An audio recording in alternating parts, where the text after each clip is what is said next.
Hello అందరికీ welcome back to our channel డాడ్స్ గెల్విని.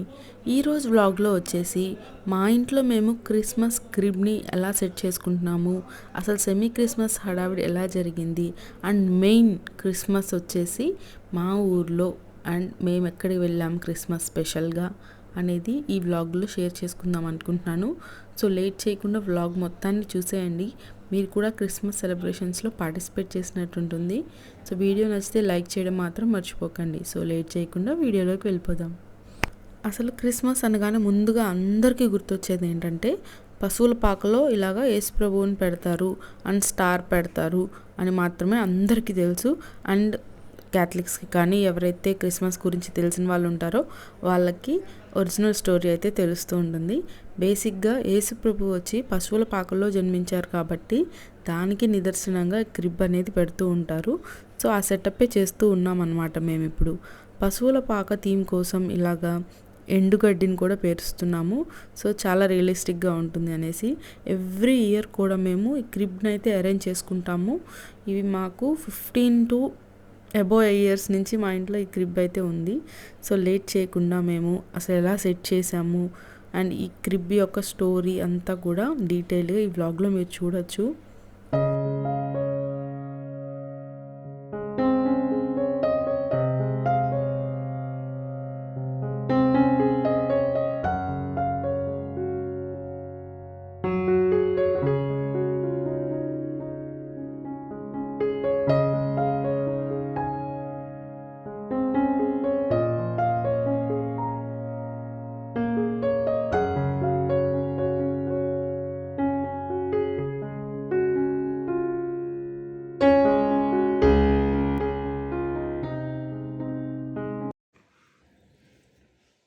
ఈ పశువుల పాకకు సంబంధించినటువంటి ఈ స్వరూపాలన్నింటినీ కూడా 15 సంవత్సరాల క్రితం మేము వెళ్ళాంగిని వెళ్ళినప్పుడు అక్కడ దర్శనం తర్వాత అక్కడ స్టాల్స్లో చూస్తే ఇవి చక్కగా ఉన్నాయి.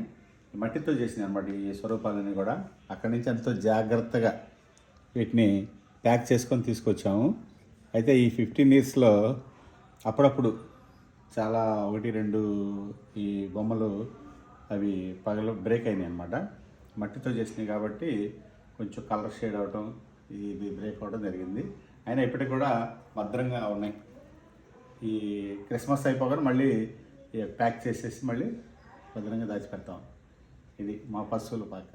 మనం క్రిప్ పెట్టేశాక ఇంకా నెక్స్ట్ పెండింగ్ ఉన్నది ఏంటంటే లైటింగ్స్ వేయడం అనమాట. క్రిస్మస్ అనగానే ఫుల్ ఆఫ్ కలర్స్తో చాలా అంటే చాలా బాగుంటుంది. ఈసారి చాలా డిఫరెంట్గా లైటింగ్స్ ఉన్నాయన్నమాట. ఇక్కడ శాంటా క్లాస్వి, snow flake related, snow man, ఇవన్నీ లైటింగ్స్ కూడా మీరు వేసాక చూడండి. చాలా అంటే చాలా బాగుంది. ఒక డిఫరెంట్ వరల్డ్లోకి వెళ్ళినట్టు అనిపించింది నాకైతే లైటింగ్స్ ఇవన్నీ చూడగానే. క్రిస్మస్ చాలా ఎర్లీగా వచ్చేసింది అనిపించింది. సో మేము క్రిస్మస్ కంటే ఒక 2 days ముందు అయితే సెటప్ అయితే చేసుకున్నాము. ఎవ్రీ ఇయర్ కూడా ఇలానే ముందుగా చేసుకుంటాం, ఎందుకంటే సెమీ క్రిస్మస్ లాగా ఉంటుంది అండ్ క్రిస్మస్ ముందుగా ఎర్లీగా వచ్చిన ఫీలింగ్ అయితే వస్తుంది. సో ఇలాగ లైటింగ్ అంతా కూడా సెట్ చేసుకున్నాము. చూడండి, మీకు కూడా నచ్చింది కదా ఈ లైటింగ్ కూడా. నాకైతే చాలా బాగా నచ్చేసింది. సో లైటింగ్ అంతా వేశాక ఎలా ఉందనేది చూసేద్దాం.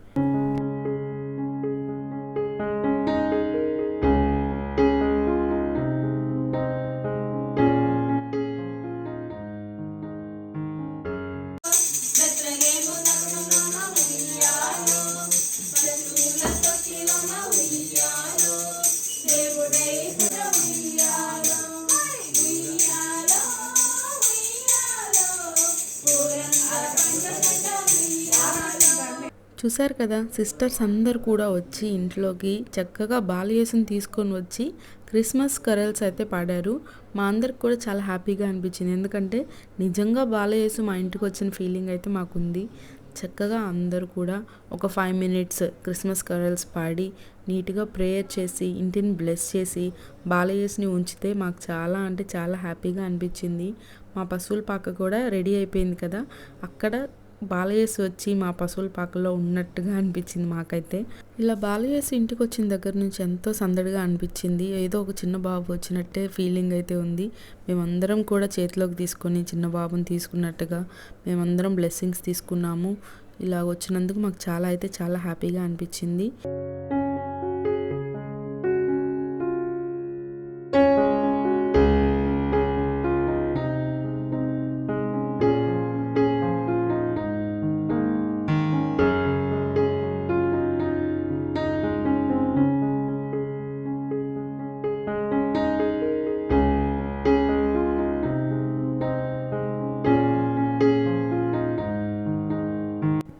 ఇంటికి వచ్చి క్రిస్మస్ కరల్స్ పాడి చక్కగా ప్రేయర్ చేసినందుకు మమ్మీ అయితే అందరికీ స్వీట్స్ ఆఫర్ చేసింది. మొత్తానికి సెమీ క్రిస్మస్ కరల్స్ అయితే కంప్లీట్ అయిపోయాయి మా ఇంట్లో. సో మొత్తానికి బాలయేసు వచ్చి మా పశువుల పాకలో ఉండి మా ఇంటిని కూడా బ్లెస్ చేసేసారు.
ఇలాగా బాలయేసుని మేము ఘనంగా సాగనంపి వచ్చే ఏడాది రెట్టింపు ఆనందంతో మళ్ళీ మా ఇంటికి రావాలని మేము కోరుకుంటూ ఉన్నాము. నెక్స్ట్ డే వచ్చేసి డాడీ వాళ్ళ స్కూల్లో కూడా సెమీ క్రిస్మస్ సెలబ్రేషన్స్ అయితే జరిగాయి. మేము కూడా అటెండ్ అయ్యాము. సో పిల్లలందరూ కూడా చాలా ఎనర్జెటిక్గా డ్యాన్స్ పర్ఫార్మెన్స్ చేయడం కానీ వాళ్ళ పార్టిసిపేషన్ కానీ చాలా బాగుంది. మాకు కూడా ఇవన్నీ చూస్తే మా స్కూల్ డేస్ అయితే గుర్తొచ్చాయి. మేము కూడా ఇంతకుముందు సెమీ క్రిస్మస్ అనగానే క్లాసులు ఎగ్గొట్టేసి డ్యాన్స్ రిహార్సల్కి వెళ్ళే వాళ్ళము, పాటలు పాడేవాళ్ళము. ఆ డేస్ అన్నీ కూడా ఒకసారి గుర్తొచ్చాయి. సో మోస్ట్లీ చాలా అంటే చాలా బాగా ఎంజాయ్ చేశారు సెమీ క్రిస్మస్ రోజు. సో అందరు శాంటా క్లాస్ గెటప్ వేసుకుని ఒక ఇద్దరు పిల్లలు బాగా పిల్లలందరినీ ఎంటర్టైన్ చేశారనమాట. శాంటా క్లాస్ అంటే గిఫ్ట్స్ ఇస్తూ చాక్లెట్స్ ఇస్తూ ఉంటారు కదా, వాళ్ళు కూడా చక్కగా చాక్లెట్స్ని ఇలా క్యాచ్ చేసేలాగా సెలబ్రేట్ చేశారు. డాడీ వాళ్ళ స్కూల్కి సంబంధించిన ఫాదర్ కూడా వచ్చారు. పిల్లలందరినీ కూడా చక్కగా బ్లెస్ చేశారు. బాగా చదువుకోండి అని చెప్పి మంచి మాటలు చెప్పారు. అందులో నాకు తెలిసినంత 1-2 విషయాలు, చిన్నపిల్లలు కాబట్టి ఈ టైంలో ఏది చెప్పినా వింటారు, అర్థం చేసుకుంటారన్న ఉద్దేశంతో 1-2 మంచి మాటలు మాట్లాడాను నేను కూడా. డాడీ వాళ్ళ స్కూలే కాబట్టి కంఫర్టబుల్గానే మాట్లాడగలిగాను. ఆఫ్టర్ దట్ బోర్డు మీద చిన్నగా క్రిస్మస్ ట్రీని వేసాము. అట్లాగా మెరీ క్రిస్మస్ అని రాసేసి డాడీ వచ్చేసి శాంటా క్లాస్ బొమ్మ వేశారు. చిన్నప్పుడు మేము క్రిస్మస్ అంటే హ్యాండ్మేడ్ గ్రీటింగ్ కార్డ్స్ తయారు చేసేవాళ్ళము. చక్కగా శాంటా క్లాస్ బొమ్మ వేసి పక్కనే క్రిస్మస్ ట్రీ వేసి గిఫ్ట్స్ ఇవన్నీ వేసి హ్యాండ్మేడ్ చేసుకొని ఫ్రెండ్స్ అందరికీ షేర్ చేసుకునే వాళ్ళము. అండ్ ఆఫీస్కి వచ్చేసాక సీక్రెట్ శాంటా అవి ఇవి గేమ్స్ పెట్టేవాళ్ళు. సో మొత్తానికి అట్లా అయితే పెద్ద కొద్దీ హ్యాండ్మేడ్ గ్రీటింగ్ కార్డ్స్ చేయడం అనేది అయిపోయింది. సో మొత్తానికి డాడీ కూడా శాంటా క్లాస్ బొమ్మ వేస్తున్నాడు అనమాట స్కూల్లో గిఫ్ట్స్ పట్టుకున్నట్టుగా. సో మొత్తానికి సెమీ క్రిస్మస్ సెలబ్రేషన్స్ అయితే అలా అయిపోయాయి. అండ్ 24th మిడ్నైట్ మాస్ అయితే మా ఊర్లో కండక్ట్ చేశారు. సో మీరు ఈ చర్చ్ చూస్తే అర్థమైపోతుంది కదా, ఇది పెద్దపర్మి సంతానమాత పుణ్యక్షేత్రం. సో అక్కడ మిడ్నైట్ క్రిస్మస్ మాస్ అయితే జరిగింది. చక్కగా 12 దాటాక ప్రేయర్ అంతా పూర్తయిపోయినాక కేక్ కటింగ్ చేశారు, క్రిస్మస్ కేక్. ఇక్కడ మీరు క్రిబ్ చూడాలి, చాలా అంటే చాలా చక్కగా అందంగా ఉంది. నేను ఒకసారి మీకు చాలా క్లియర్గా కూడా క్రిబ్ని ఎలా డెకరేట్ చేశారు అండ్ లైటింగ్స్ ఇవన్నీ కూడా మీ అందరితో షేర్ చేసుకుంటాను. సో మొత్తానికి మాస్ జరిగింది. మా daddy Christmas carols, not only Christmas carols, ఎప్పుడన్నా మాస్ జరిగినా కానీ పాడుతూ ఉంటారనమాట కాయర్లో జాయిన్ అయ్యి. సో ఆ రోజు క్రిస్మస్ రోజు కూడా డాడీ పాటలు అయితే పాడారు. సో మొత్తానికి మనము క్రిస్మస్ క్రిబ్ ఉన్న ప్లేస్కి అయితే వచ్చాము. అందరు కూడా మాస్ అంతా అయిపోయాక 1:30 అట్లా అయిపోయింది ప్రేయర్ అయిపోయేసరికి. అందరు కూడా వెళ్ళి బాలయేసుని ముద్దు చేయడానికి వెళ్ళారు క్రిస్మస్ క్రిబ్ దగ్గరికి.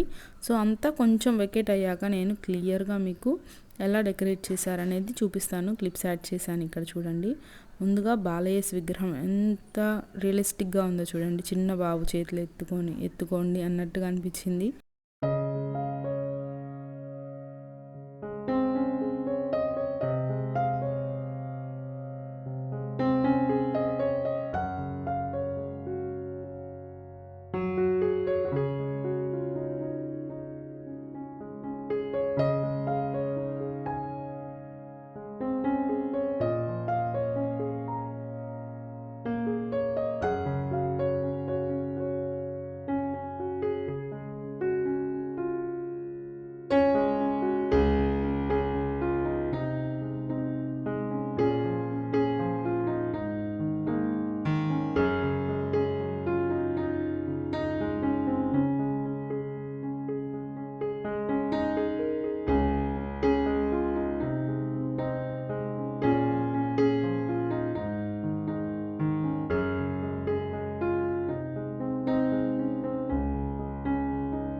అలాగా ఆ రోజు క్రిస్మస్ మాస్ అయితే అయిపోయింది. నెక్స్ట్ డే వచ్చేసి మేము మా పెదనాన్న వాళ్ళ ఊరైతే వెళ్ళాము, ఫిరంగిపురం.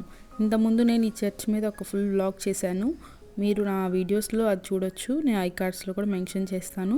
అండ్ ఇక్కడ ఫిరంగిపురంలో చర్చ్ వచ్చేసి బాలయేసు దేవాలయం అనమాట, అంటే infant Jesus cathedral. So infant Jesus అంటే బాలయేసు పుట్టినరోజే కదా, సో ఇక్కడ తిరునాళ్ళలాగా చేస్తారు. ఎక్కడెక్కడి నుంచో వచ్చి చాలామంది కూడా అటెండ్ అవుతూ ఉంటారు. ఈరోజు క్లైమేట్ అయితే ఇంకా చాలా బాగా, వాతావరణం కూడా చాలా చల్లగా ఉంది. సో మొత్తానికి ఫిరంగిపురం బాలయేసు దేవాలయంలో జరిగేటువంటిదంతా కూడా మీ అందరితో షేర్ చేసుకుంటాను.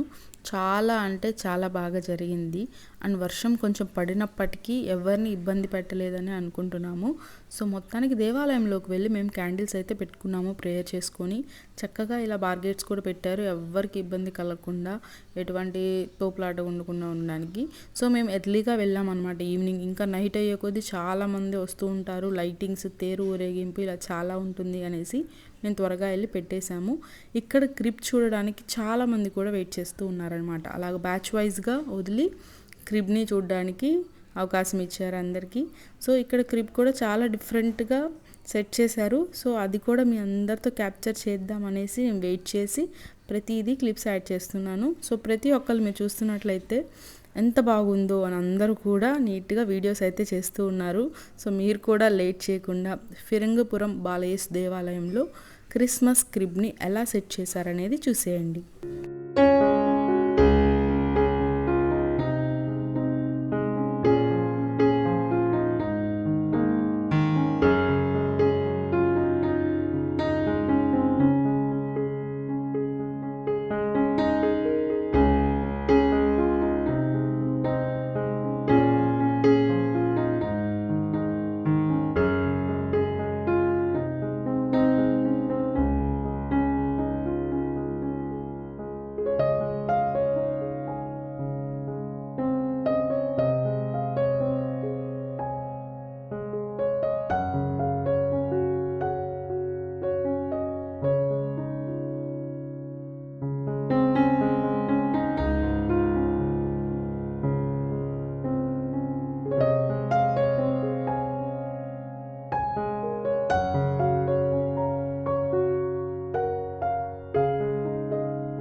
అప్పుడప్పుడే లైటింగ్ వేశారు. ఇంకా నైట్ టైం కనుక లైటింగ్ చూసినట్లయితే చాలా అంటే చాలా బాగా కనిపిస్తుంది. ఆకాశంలోకి లైటింగ్ వేసినట్టుగా ఉంటుంది. కానీ ఇంకా మేము త్వరగా వెళ్ళాల్సి వచ్చింది, ఎందుకంటే రష్ పెరిగిపోతుంది, కొంచెం కొంచెం వర్షం స్టార్ట్ అవుతుంది. అది కాక మేము మా ఇంటికి వెళ్ళాలి కాబట్టి లేట్ అయిపోతుంది. సో మొత్తానికి రిటర్న్ అవుతూ ఉండగా మనకి తేరు ఊరేగింపు అనేది ఉంటుంది అనమాట నైట్ పూట. సో తేరు ఊరేగింపు స్టార్ట్ అయిందంటే ఫుల్ ఆన్ ట్రాఫిక్ కూడా ఉండిపోతుంది. సో మొత్తానికి ఒక 2 తేర్లు అయితే మనం ఇక్కడ చూసుకోవచ్చు. చర్చ్ నుంచి వెళ్ళేటప్పుడు మనకి లెఫ్ట్ సైడ్లో ఒక తేరుని పెట్టారు అండ్ రైట్ సైడ్ ఇంకొకటి కూడా ఉంటుంది. సో మొత్తానికి 2 తేర్లు అయితే ఊరేగింపు అయితే స్టార్ట్ అవుతుంది. చాలామంది కూడా చక్కగా, మొన్న నేను సంతానమాత పుణ్యక్షేత్రంలో తేరు ఊరేగింపు చూపించాను కదా, ప్రతి ఒక్కరు కూడా ప్రేయర్ చేసుకొని క్యాండిల్స్ పట్టుకొని పాటలు పాడుకుంటూ ఊరంతా తేరుని ఊరేగిస్తూ ఉంటారనమాట. సో మొత్తానికి చూడ్డానికి కన్నుల పండుగగా అయితే ఉంది. చాలా బాగున్నాయి ఈ తేరులు ఇవన్నీ కూడా.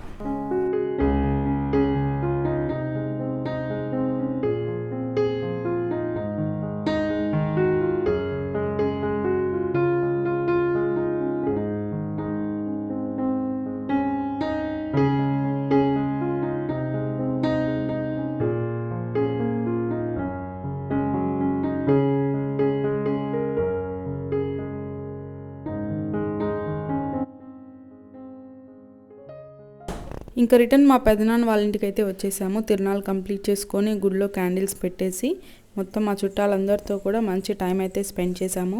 మా క్రిస్మస్ అయితే ఇలా జరిగింది. ఈ వీడియో మీకు నచ్చినట్టయితే లైక్ చేయండి, నా ఛానల్ని సబ్స్క్రైబ్ చేయండి. మరిన్ని వీడియోస్తో మీ ముందు ఉంటాను. Until then bye bye.